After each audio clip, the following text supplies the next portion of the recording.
Welcome back to the Multi-Orgasmic Millionaire. It's Tilly Storm. I am your somatic sex and intimacy coach. And today I'm going to be sharing with you the 4 most common sexual challenges that I see and how to overcome them. And I'm going to let you know when you're experiencing a sexual challenge that maybe you think, oh, I can resolve this once I get enough information and I can figure it out on my own. Versus when do I actually need to seek qualified expert support around this, because it's probably something that I'm not going to figure out just by obtaining more information about it. I'm going to make that really clear for you today. So without further ado, let's dive in, Hot Mama. The Multi-Orgasmic Millionaire with Tilly Storm is the only sex podcast for high-achieving leaders wanting to experience the best sex and the epic relationships of their lives without dragging their partner to therapy, blaming it on their hormones, or trying things in the bedroom that don't feel authentic. I'm your host today, Tilly Storm, top 20 sex coach in the world. I hope you enjoyed the episode. So the 4 most common sexual challenges in women that I see are, number 1, not knowing what you want or like and how to ask for it. Number 2, lack of sexual desire or libido. And number 3, little or no sexual pleasure, including pain during sex, numbness, and anorgasmia, where you just don't have any orgasms at all. And then number 4, body image insecurities. So we're going to start with the first common sexual challenge that I see of not knowing what you want or like and how to ask for it. So the reason that this happens is because honestly, we've never had a pleasure education, okay?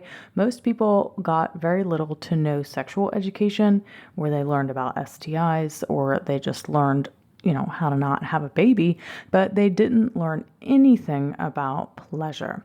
So this is one of the biggest reasons that I see. And then women who've never self-pleasured, who've never had an intentional self-pleasure practice, or if they've been with their partner for a really long time from when they were really young, this tends to be one of the biggest challenges that I see, is that you just don't know because you've never explored yourself and you're expecting your partner to figure it out for you. And you're thinking that they need to be able to read your mind and you're making your pleasure their responsibility. So then you never really learn what it is that you want and like. Another reason that this happens is being shamed for self-pleasuring at some point in your life, whether it was when you were really young, maybe you were caught by a parent, or maybe it was when you were a teenager and your boyfriend shamed you or whatever it was, right? At some point, this happens to most people, that they get shamed for self-pleasure. And that can definitely shut you down of knowing what it is that you even want and like, because now you just don't. You don't have an intentional self-pleasure practice anymore because there's so much shame and guilt wrapped around doing that you can't get yourself to break that barrier. And I see this a lot, that women who've experienced intense shame or some sort of sexual trauma or abuse, they don't self-pleasure at all, and they cannot get themselves to without the massive realization that this is the path to their freedom. That if they're ever going to get what they want, they have to break through that barrier of shame and resistance and actually do the things so that they can learn their body and how their body operates.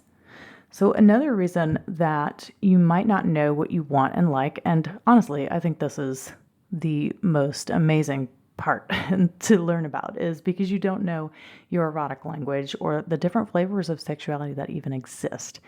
And if you're not familiar with the erotic languages, then definitely go download my free 5 days to epic pleasure and passion training for high achieving women at the link in the show notes, because in day 4 of that training is totally free.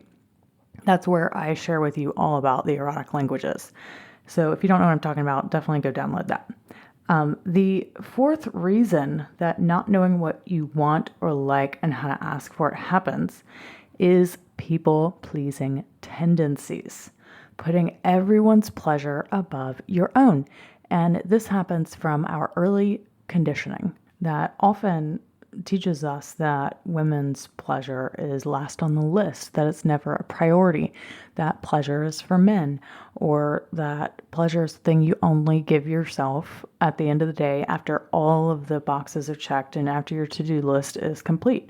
So people-pleasing tendencies in my opinion, are one of the biggest things that keeps women from speaking up about what they want and need. So if you're experiencing trouble asking for what you want, I guarantee you there's a people pleaser inside of you that is showing up in the bedroom instead of your empowered identity when it comes to your sexuality. And the way that you are going to overcome this challenge of not knowing what you want and like or how to ask for it, the solution is to, number one, get a freaking pleasure education, okay?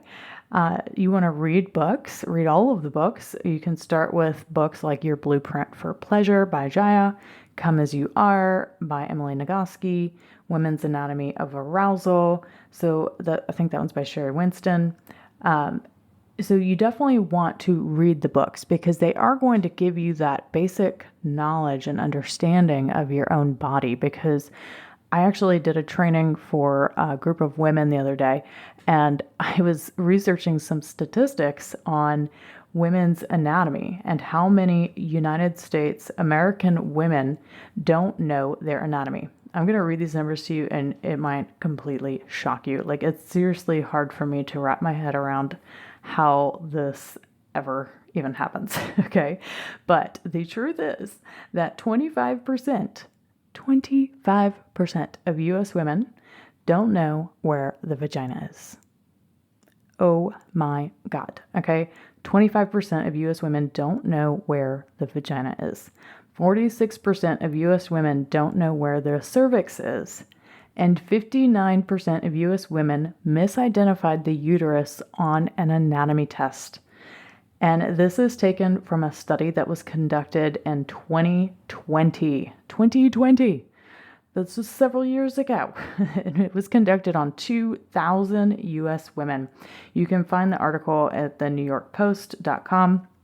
I will link it in the show notes so you can look. But it's really, really, really sad. So if you don't know where your G-spot is, if you don't know where your A-spot is, if you don't know where your cervix is, if you don't know the difference between your vulva and your vagina, you do not know your own pleasure anatomy. And therefore, you need to go read some freaking books because you don't know anything, okay? You've barely scratched the surface.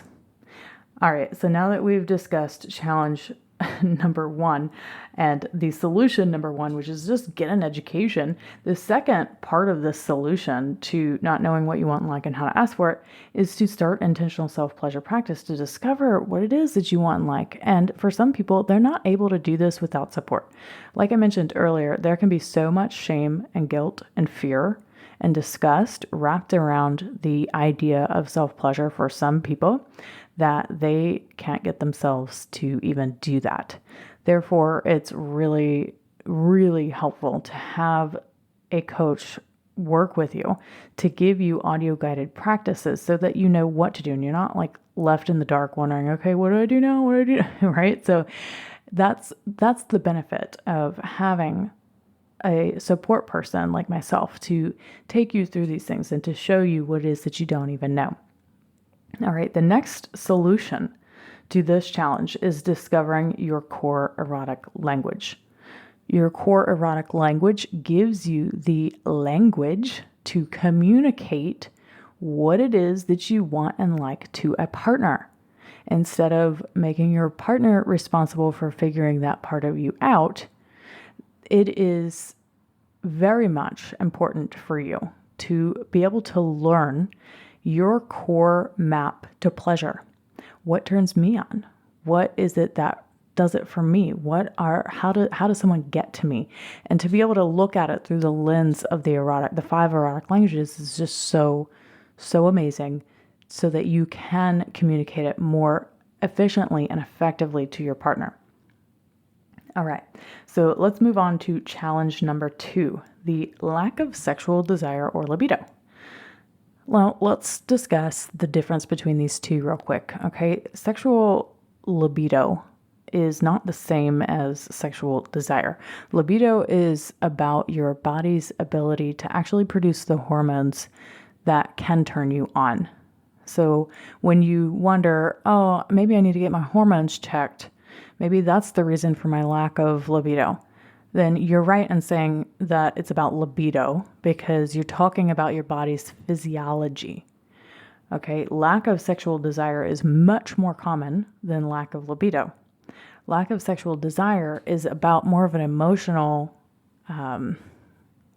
connection that you're not experiencing that isn't doing it for you. So if you're not being met in your turn on, the thing that works for you to get turned on, if things aren't feeling connected, if there are heart walls and heart blocks with you and a partner that are keeping you from feeling in the mood or being emotionally or spiritually connected to your partner, then this is what is referred to as lack of sexual desire, which is very different than libido. So the reason that lack of sexual desire and libido happens is, number one, because of pharmaceutical medications. There are so many of them out there. I'm sure you've heard of them, many antidepressants and anti-anxiety medications. One of the biggest side effects is lack of libido. Another reason it happens is hormonal imbalance for lack of libido. Hormonal imbalance is pretty big these days. Obviously, there's so many endocrine disruptors out there. Our environment is completely toxic. And if you aren't into health and really optimizing your hormones and everything, then I highly suggest that you definitely get toxic shit out of your home, that you upgrade your cleaning supplies, you get the fragrances out. You got to get rid of the fragrances. Lots of the hair and makeup products that we use, soaps, all of it. It's so toxic and endocrine disrupting that it can definitely contribute to hormonal imbalance that can contribute to lack of libido. So one of the biggest things I see with lack of sexual desire is a big life transition. Big life transitions have a way of bringing up your shit. Okay, these include a birth, a death, divorce, and menopause. So any of these big life transitions, sometimes a big move to like the other side of the world, this can do it too. It really just depends. But a big life transition has a way of taking you down into the depths, right? Especially birth. Like that's one of the most common ones I see, because most women that I work with end up having kids at some point, and they often find that transition into motherhood is extremely challenging to figure out, how do I be a sexual woman and be a mom? How do we make time for this? How do we prioritize our sexuality together? Even with a baby on board, like it becomes so confusing, and you start to question if there's something wrong with you, or, all of these things will come up. So big life transitions can do it. Obviously, sexual abuse or trauma are big ways that can shut down your lack of desire and libido.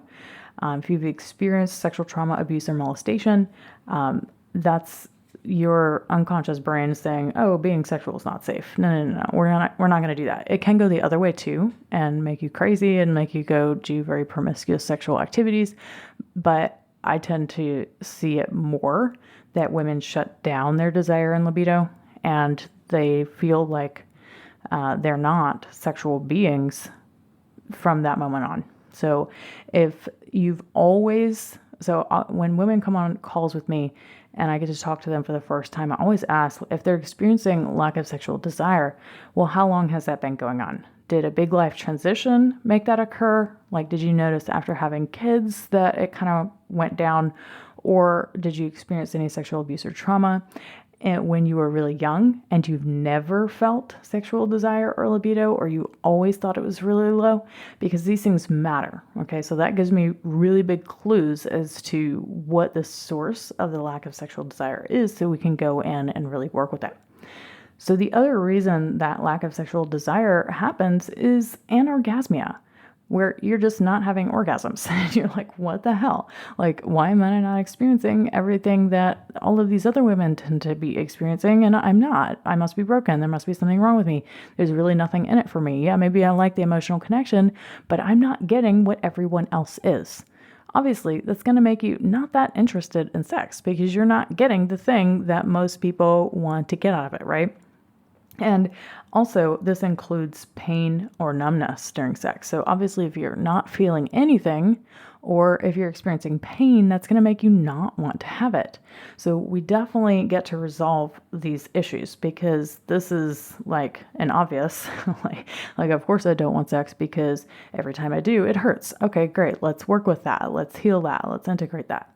So, the solution, how do we get past these challenges, right? The solution is if it's a libido issue, you obviously need to have your hormones checked. Talk to your doctor about medications. Just find out if there's something that you can go that's holistic, that is more herbal, that doesn't have the side effects, right? Get rid of toxic stuff in your house that are messing with your hormones. So hormonal balance, optimizing your hormones, so important for libido. Now, if it's lack of sexual desire, then we need to work at the somatic and the nervous system level. You need to work with me to resolve any sexual abuse, trauma, or molestation. You need to work with me around anorgasmia, never having had an orgasm. If you have vulvodynia or vaginismus, this is pain and during penetration, like anything like that. If you've had big life transitions where you think that's related to the lack of sexual desire, if you had a lot of negative sexual conditioning causing the lack of sexual desire, any of these sorts of things. I just want you to know that cognitive behavioral therapy is not enough to resolve this stuff. Talking about your lack of sexual desire and libido is not going to actually resolve the problem at all. At all. I promise you it is not, okay? Because all of these things that I have mentioned are due to unconscious things that are going on in your unconscious brain. We can't talk our way out of what our unconscious believes to be true. You can sit there and tell yourself all of the lovely affirmations and things till you're blue in the face, but your unconscious mind is going to sit there being like, nope, don't believe that, right? So your body has an intelligence of its own. It has its own experience, and based on your experiences growing up and through young adulthood, through big life transitions, like all of these things, your body has its own story. Your mind has its own story. And most of the time, when you're experiencing any of these sexual challenges that I'm discussing with you today, if you're experiencing them, it's because your body and your mind are not aligned. They're not on the same page. They are not on board with each other. And until you go into the unconscious somatic nervous system level with this stuff, you're never going to actually resolve it. Now, the third challenge that I most often see with women when it comes to their sexuality is little or no sexual pleasure, which can include numbness or pain or just not having any orgasms at all. So why does this happen? Well, first of all, having never self-pleasured or never having had the tools or techniques to experience orgasm or peak pleasure can often be the reason why it's never happened. And also, it's very important to note that women that are under 25, if you've never had an orgasm, this is actually still considered normal because women's sexual development doesn't stop until they're about 25, and then their peak sexual experiences happen around age 32. So if I hear from a woman who's under 25 years old who hasn't experienced orgasm yet, as long as she's not experiencing pain or complete numbness, then I don't really consider it an issue because it's very likely that her body just hasn't given her that experience yet and she's not fully developed sexually. Another reason that this can happen is lack of vaginal lubrication and not having enough warm-up time, not experiencing enough foreplay. So if you're not feeling fully turned on before penetration, then this can really shut down your pleasure, your ability to experience pleasure.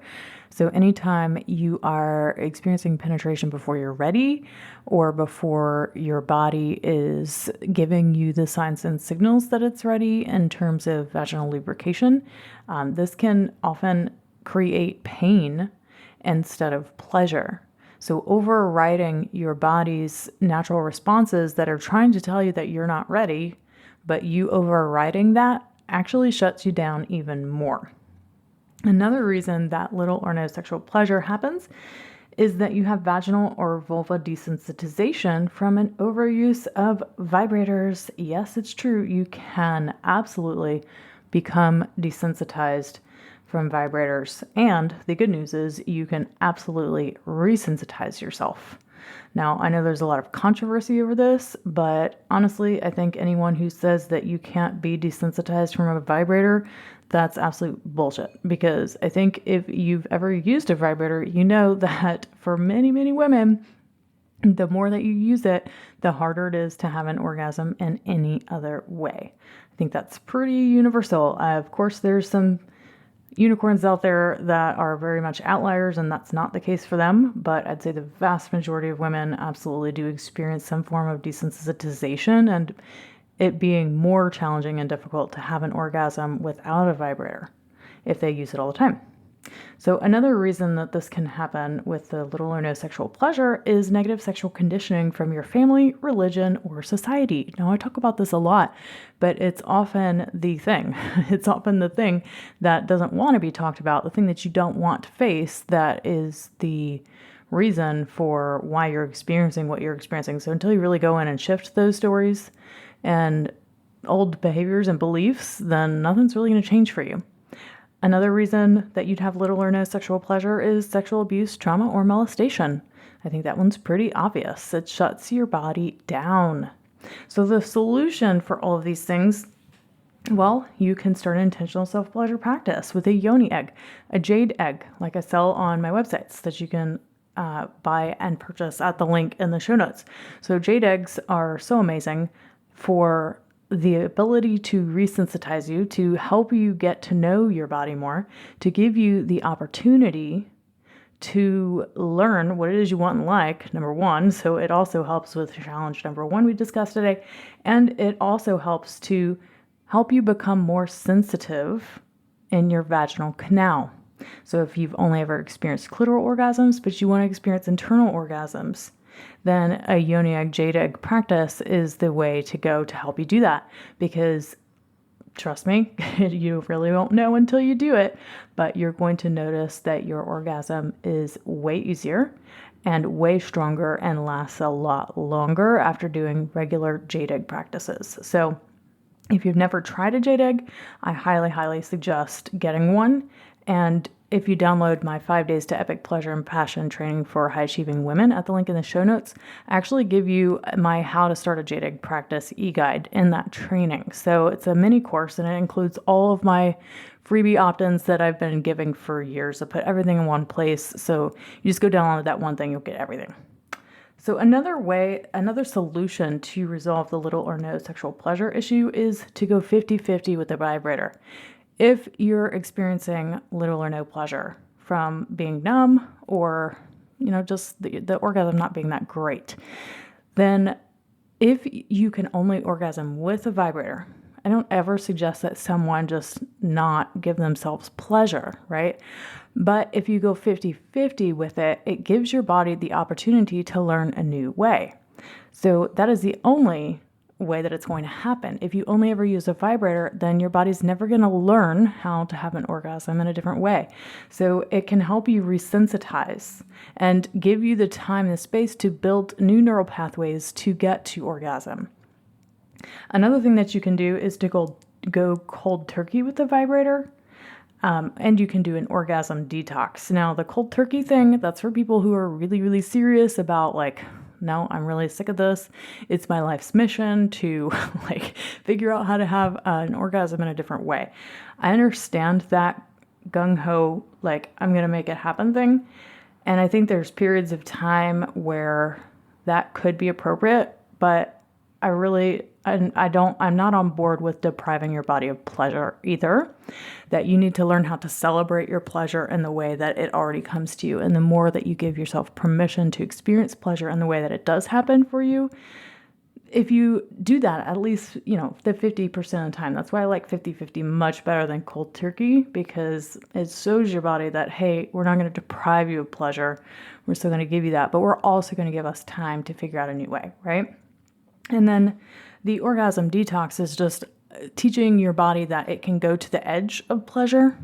And the closer you get to the edge, the more you learn about the edge. So orgasm detox, you can just say, okay, for 2 weeks, I'm not going to have an orgasm, right? And then when you go to self-pleasure or make love with a partner, it's often really powerful, strong, and long because you haven't had one in so long. So that's another way to resensitize your body.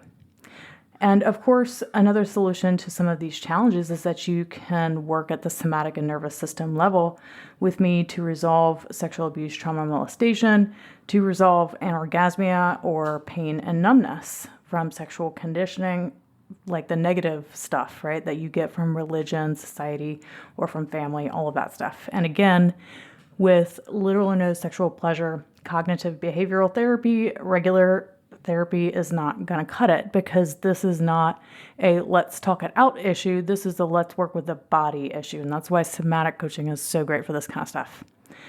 Okay, so now we're on to the fourth most common challenge that I see with women when it comes to their sexuality, and that is body image insecurities. So the reason that this happens is often big life transitions: birth, death, divorce, menopause, or weight gain or weight loss. All right. So anytime we have a big thing that happens to our body, or a big life transition that our body is going through physiologically, this is very, very, very powerful time to bring up some deep-seated issues, okay?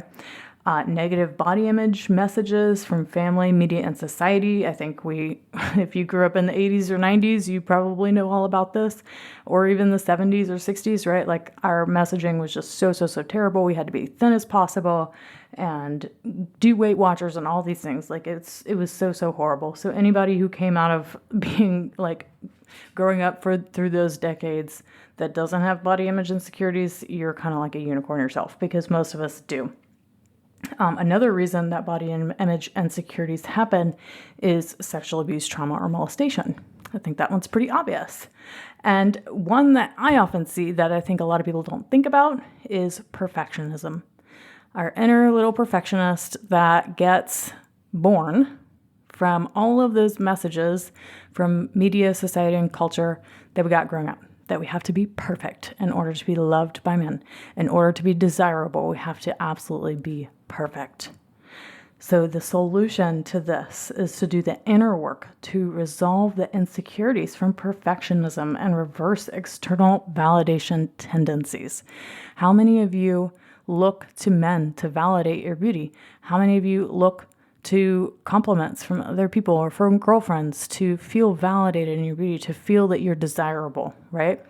If you're looking to these things, then that tells me that you are insecure. You're not confident about yourself. You're not sourcing that from inside of you, because you're not connected to that part of you that already knows your worth and your value. Another solution to resolving body image insecurities is to do embodied self-pleasure practices with the jade egg or the yoni egg. So again, this is a way to help you reconnect with body in a very somatic way, not a let's talk it out in therapy way, because that isn't going to help, okay? Many of the women I work with, I always ask on our initial calls if they've had any body image insecurities or any eating disorders, because most women who've had an eating disorder will have some very distorted relationship with food and or body, which highly affects sexuality. And it's shocking how many women this is actually true for when I ask them on these calls about whether or not they've experienced any issues with eating disorders. So many of them say yes. So many of them. I can't give a number because I don't keep track of those numbers, but it's at least 50%. It's shocking.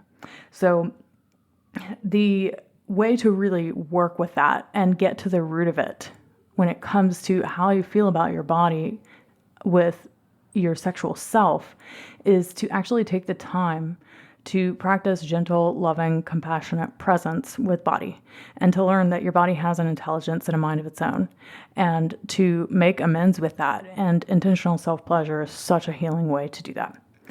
And then the last way to work with body image insecurities is, again, working at the somatic, the nervous system level with me to resolve the perfectionist tendencies, the sexual abuse, trauma, or molestation, the big life transitions that may have brought up all of the insecurities and the negative conditioning that you got. So if that's something that you're interested in, then I want you to know that my Sex Goddess program. This is my 6-month program to help you resolve all of these challenges. So I offer a couples program, a women's only program, and a group program.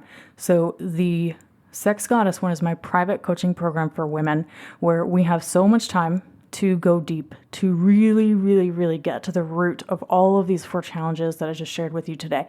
And until we get to the root, we're not really going anywhere. We get to the root really fast, which is the amazing part. But even when we get to the root, it takes your body time. It takes time. And that is the hardest part for women who have done this program with me. It is the hardest part about doing this work, is understanding that you are not, very unlikely, it happens sometimes, but it is very unlikely that you are going to get immediate results. It just doesn't work that way. When you're working at the somatic, unconscious, nervous system level, which is what we do when we do coaching together, and my Sex Goddess private coaching program, it takes time to change these habits and patterns, behaviors, beliefs, and stories. It's not a miracle. It does not happen overnight. And anyone that promises, I promise you, it's snake oil. So I'm very real and upfront with people that when you do this work, this is a partnership with me, that I'm going to take you through this journey, and you're going to give your body the time to learn and to adopt new stories. And this is why we need this extended time container to go in and dive deep to resolve these 4 sexual challenges. So group program is great, but if you've got a really deep-seated sexual challenge around lack of desire, maybe you've never ever had it, maybe you have massive sexual trauma that you went to therapy for, but it's still hanging out in your body. Maybe you just have absolutely no idea how to speak up for yourself sexually. This is stuff that we need extended time to work around. So if that's you and you're interested in applying for my private Sex Goddess program, then you can do that in the show notes, at the link in the show notes. It is currently open for enrollment, so I encourage you to get your application call in. So you'll book a call, you'll fill out a couple of questions, answer a couple of questions. We'll hop on a call and we'll talk about your history, what's been going on for you, what is it that you're wanting to create for your sex life and relationship, and which of these challenges that you're wanting to overcome, why you're experiencing them, and how we're going to overcome them exactly. So I encourage you to go to the link in the show notes, book the call, and let's get on and see if this is the right thing for you. All right, loves, thanks so much for joining me, and we'll talk to you next week. Bye.